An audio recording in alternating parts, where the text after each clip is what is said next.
2016 നിയമസഭയിലേക്കുള്ള കന്നിയംഗത്തിൽ പരാജയപ്പെട്ടെങ്കിലും ആര്യടൻ ഷൗക്കത്ത് നിലമ്പൂരിൽ തന്നെ പണിയെടുത്തു. അങ്ങനെ ചാലിയാറിന്റെ ഒഴുക്കും നിലമ്പൂരിന്റെ ഊടുവഴികളും ആര്യടന്റെ ബാപ്പുട്ടിക്ക് കാണാപ്പാടമായി.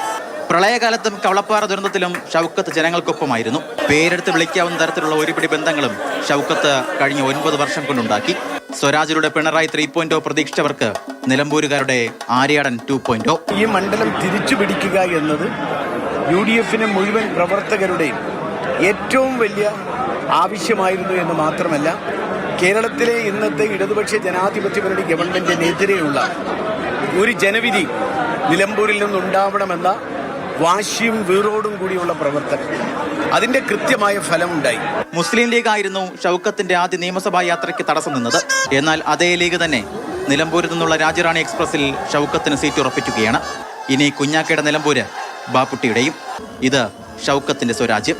മലബാറിലെ കോൺഗ്രസിന്റെ തറവാടായ നിലമ്പൂരിലെ ആര്യടൻ ഹൗസിന് 9 വർഷങ്ങൾക്ക് ശേഷം ആ മേൽവിലാസം തിരികെ കിട്ടുകയാണ്. നിലമ്പൂരിലെ MLA വീടെന്ന മേൽവിലാസം. ക്യാമറാമാൻ ജസ്റ്റിൻ മാത്യുവിനൊപ്പം ഷിനോദസ്റ്റി, മാതൃഭൂമി ന്യൂസ്, നിലമ്പൂർ.